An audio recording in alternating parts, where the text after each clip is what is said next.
morning. Can you guys hear me okay? All right. Great, thank you. So just out of curiosity, how many people know what the word Viv means and why we chose it to represent the company? Yes, that's right. It means life. And we're going to use this technology to breathe life into the inanimate objects and devices of our life through conversation. So that's kind of where we're headed with this.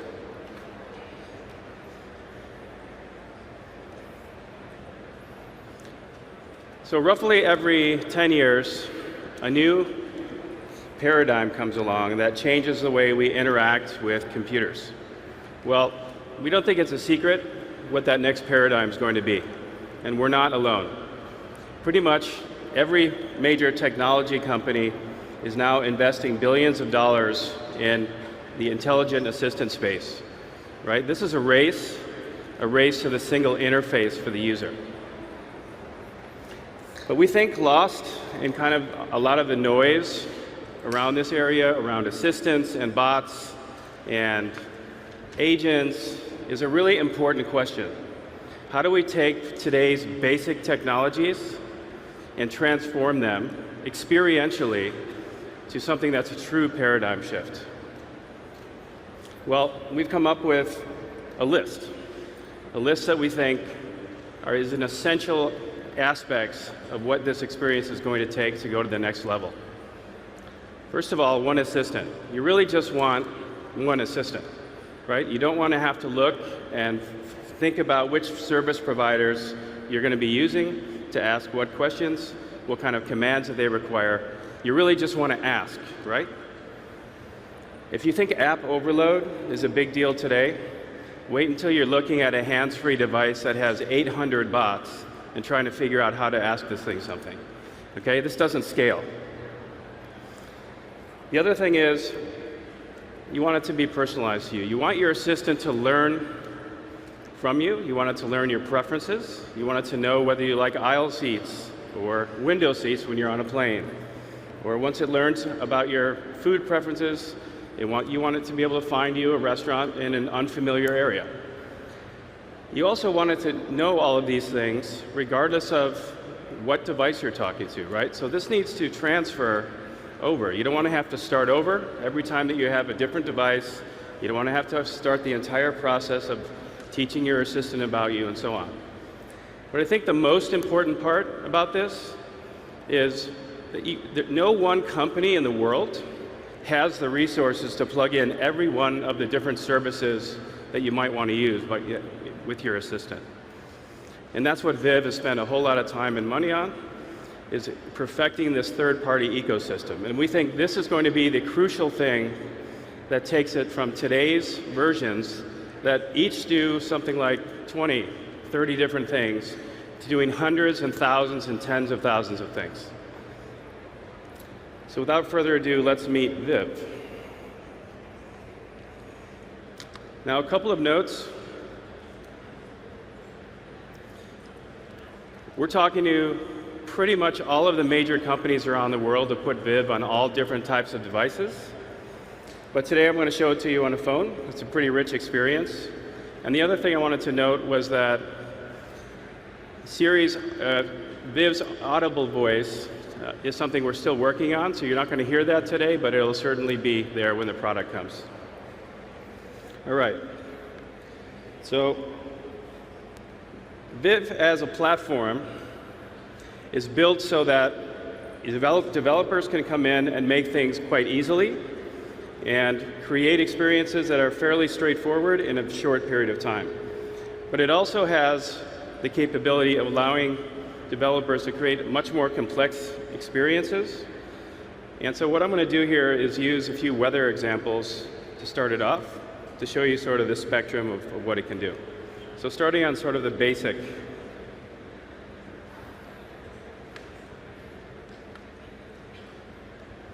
What's the weather like at home today? Right? Pretty straightforward. Our friends from Weather Underground get it. Pretty straightforward type of a query. But let's ratchet it up a little bit. Was it raining in Seattle 3 Thursdays ago? Right, so great, Weather Underground to the rescue again. But as you can see, Viv has a much stronger understanding when you can teach it and develop the natural language aspects of it. And I'm going to take another even bigger leap to sort of a question that you might not ask actually, but just to show you a little more of the power. Will it be warmer than 70 degrees near the Golden Gate Bridge after 5 p.m. the day after tomorrow?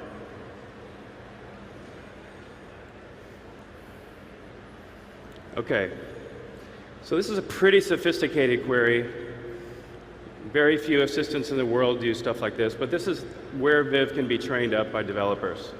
So with that, let's go behind the scenes. Let me show you a little bit about how this works.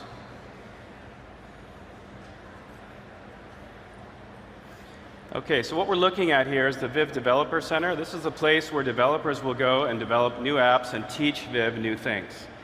So what I'm going to do is I'm going to load one of the queries that I did earlier. I'm going to run that. And then we are going to open the curtains a little bit and take a look at what's going on inside. So it looks fairly straightforward here, but there's actually something pretty extraordinary going on. So the first thing that we do is we have our friends from Nuance, who we're using for our speech recognition today, turn the sounds into words. Then you can see we have a very sophisticated natural language understanding, and that generates something called an intent. But then here's where the magic comes in. So we've got a new technology that we've been working on patenting, and it's a computer science breakthrough called dynamic program generation. So when it understood the intent of the user, it generated this program. So this is software that's writing itself. And this is a really important aspect of scaling the assistant, because every other platform like it has a program manager that says we're going to do movies or we're going to do something else. They lay it out and they program exactly what happens when you say some query related to some domain. It's hard-coded, but that doesn't scale. This is a dynamic program that in 10 milliseconds writes itself, that creates an execution program that goes out and ties the pieces of the services that you need, generates the dialogue, generates the layouts, does everything that happens after the intent. Let me show you one more example.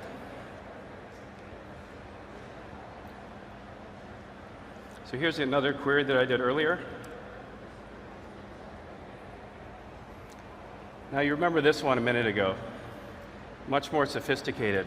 Again, in 10 milliseconds, Viv wrote a 44-step program that figured out all of the details around the context of the fact that Golden Gate Bridge is a point of interest and when the day after tomorrow is, connecting all of the services in mind. It's pretty incredible technology. And so it's a little bit of what goes on behind the scenes.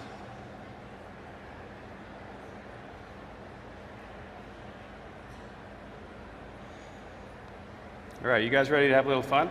Yeah. All right.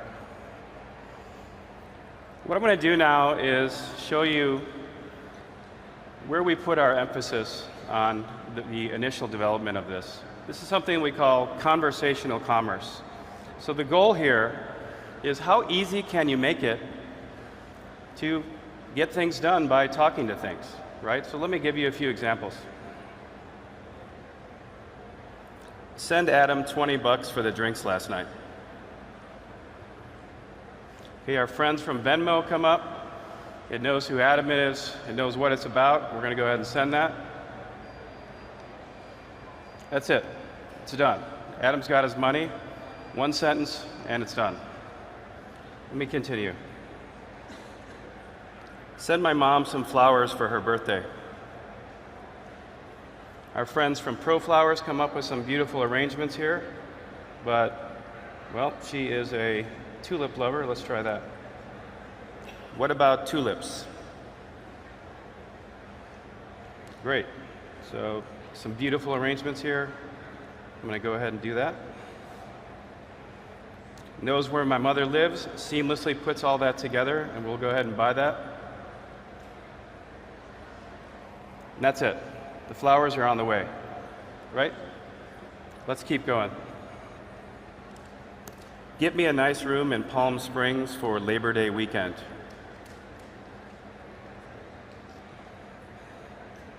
Our friends at Hotels.com come up with some cool options. Okay, I've stayed at the Andreas Hotel before. It's pretty nice. So I'm going to go ahead and get that. I think a deluxe room would be good. And let's book that. Has anyone ever seen a hotel booking that's that simple before? Come on, you guys, is this exciting stuff or what?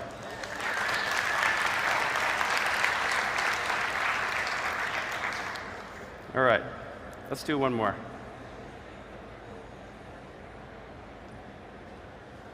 I need a ride for 6 people from my office to Madison Square Garden.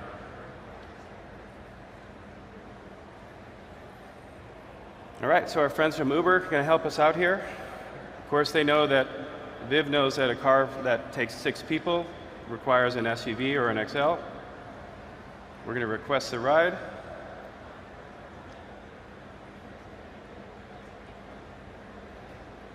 All right, now they're looking. All right. Well, I'm sorry, Robert. I'm going to have to cancel this ride today, but hopefully we get a chance in the future. We're going to cancel that. Okay. Now, let's see what we've got here. I'm getting a phone call at the same time. What do you guys think? This is all 100% live.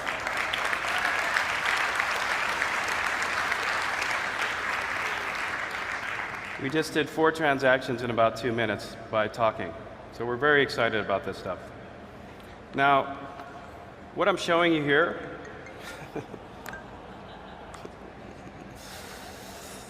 I don't know who's trying to get in touch with me, but I'm going to have to call him back. What I just showed you is just a small slice of where we see the world headed.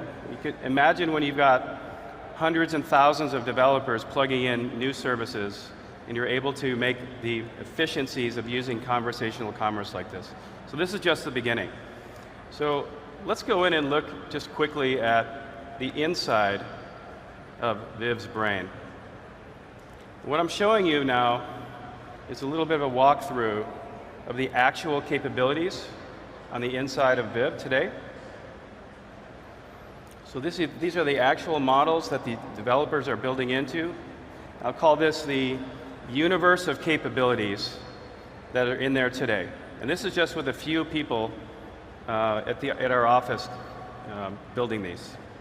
So we can take a little walk through here. We can say like,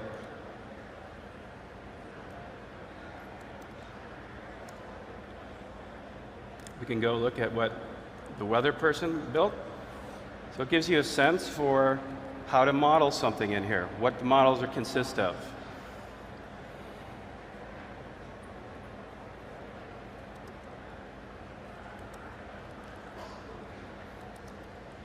Let's take a look at another area. I didn't really talk about much about this today, but I'm certainly going to partake in this tonight.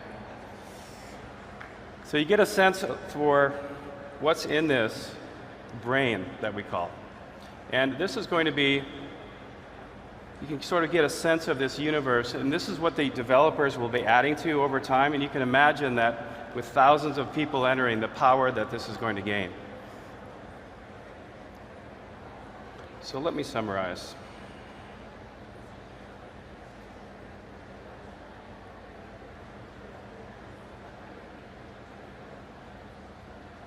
So for consumers, Viv's going to be the intelligent interface to everything.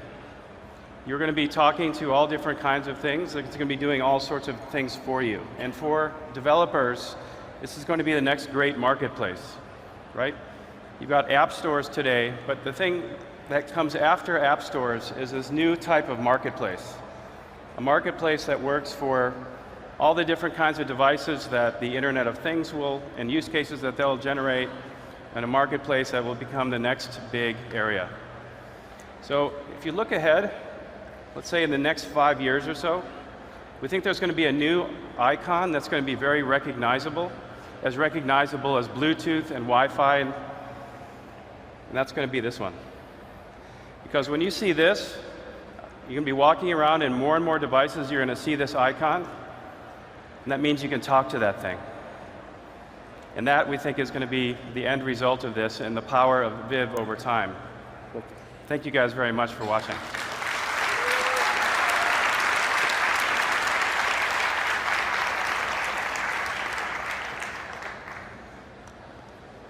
Thank you very much.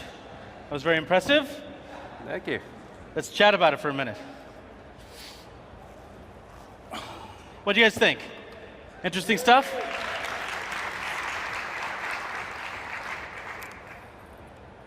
So we saw the demonstration app that you had there. I guess the very first question is sort of twofold. You know, when is anything launching that we can use? And then when is something launching that developers can start building on? So we're going to start a rolling launch probably towards the end of the year. And we'll be showcasing various types of domains, like the things that I showed today, in various ways, apps and phone apps and other things that we're working on with partners.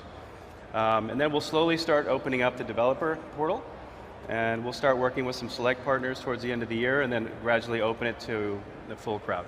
So great. So the chatbot era is, you know, fully upon us now, and most of them pretty much suck. So, and then people are seeking kind of like behaviors that those are good for. So why is Viv going to be the AI chat system that makes our lives better, instead of just makes us talk to things we don't want to talk to? Well, the whole idea of Viv is that developers can go in and build any kind of experience that they want.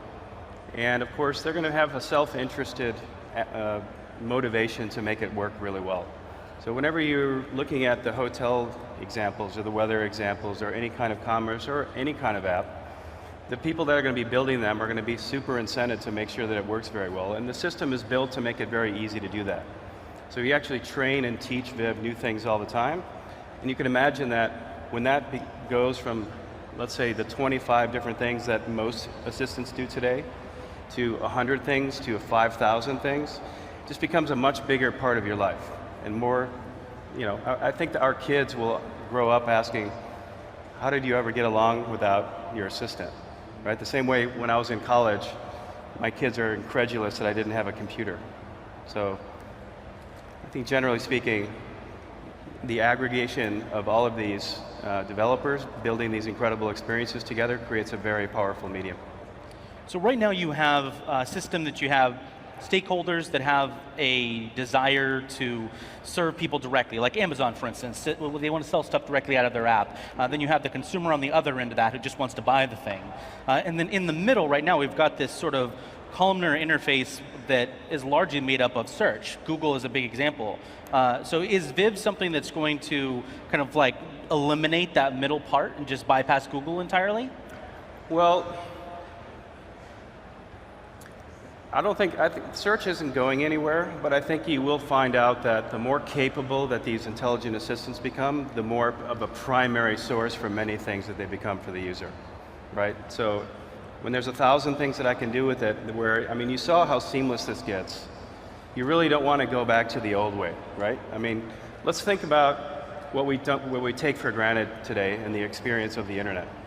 If you want to do something, you either go to a URL, or you download an app. First of all, you have to have heard about this app, then you download the app, then you have to sign up for the app, then you have to learn how to use the app, right? And then you have to place it on your home screen or wherever else it is.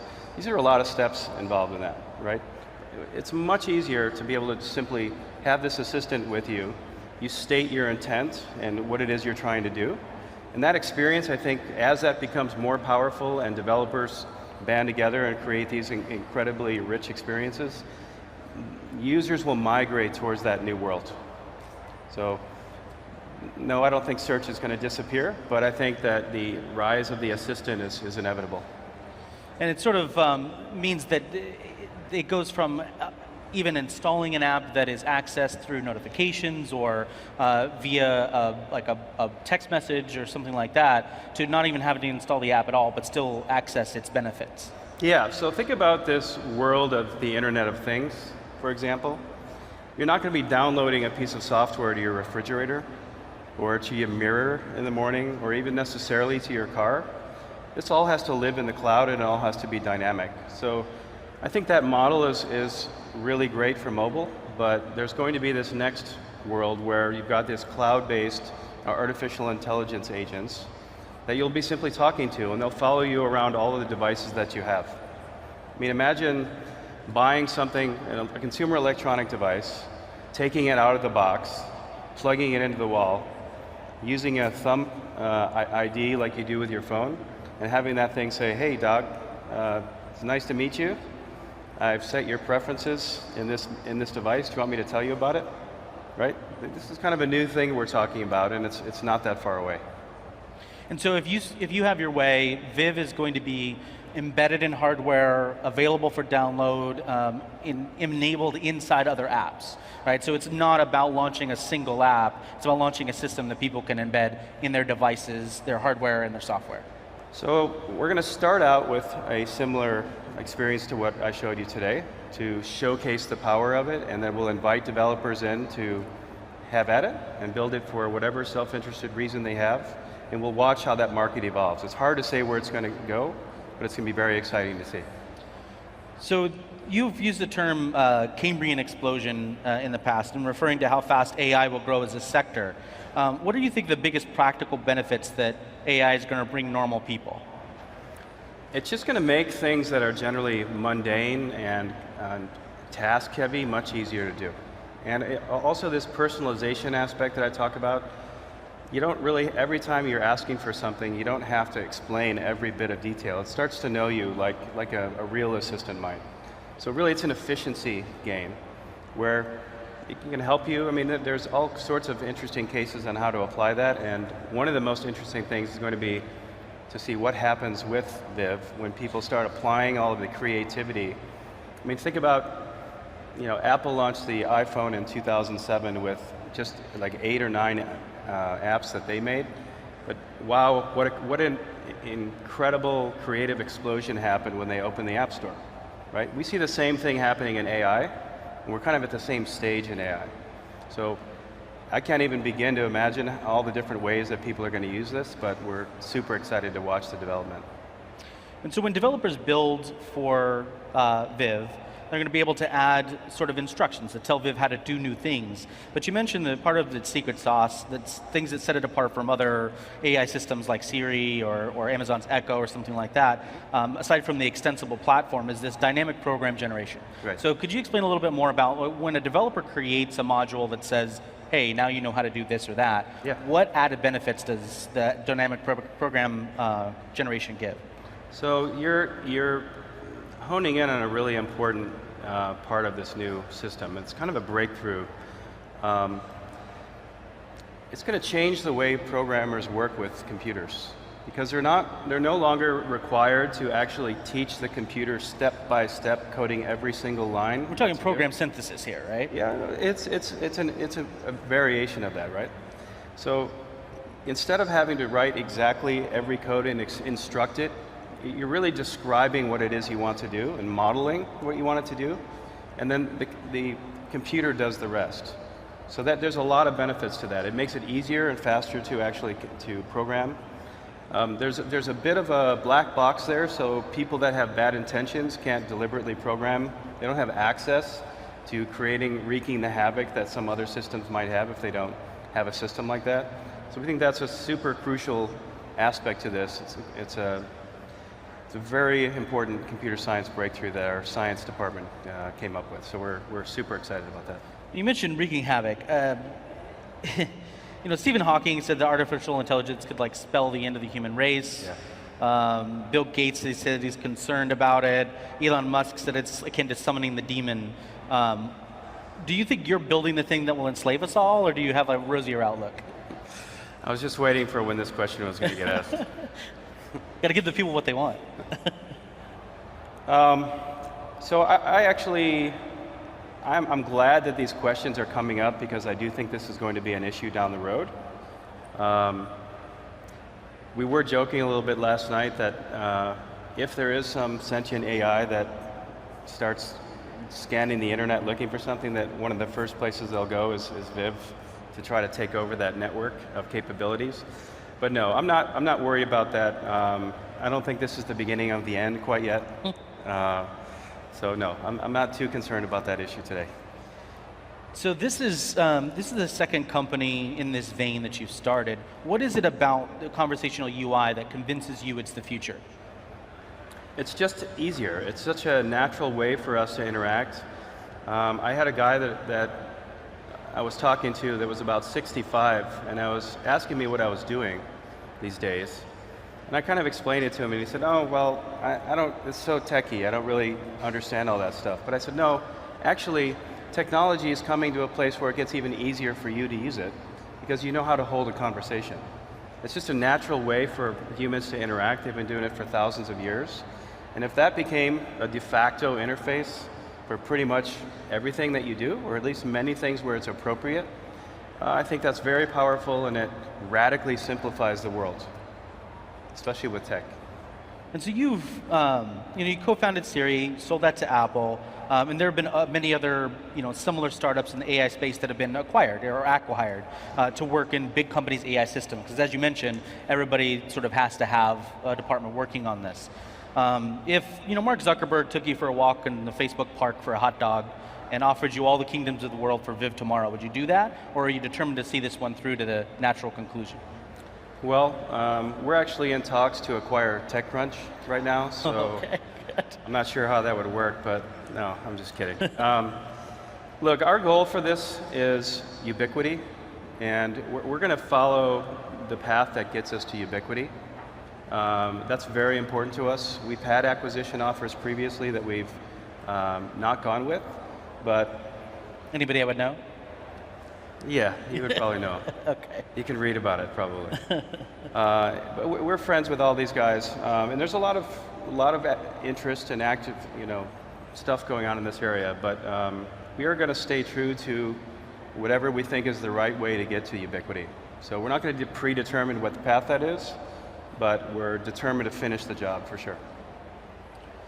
And we touched on this a little bit, but does your vision for Viv include hardware, like embedded systems? We're not having any plans to build any hardware ourselves, but we certainly are talking to many hardware providers to breathe life, as I was talking about in the name, into many different types of systems. In fact, there's some interesting approaches that we've had that I can't tell you about today, but I wouldn't even have thought of it before. So it's really fun to see the creativity of what may happen here. Right, well, if I promise not to call your Uber driver and tell you what happened, because I can grab the number off the screen, then maybe you'll tell me backstage. Thank you very much, Dag. I appreciate it. Welcome. Thank you.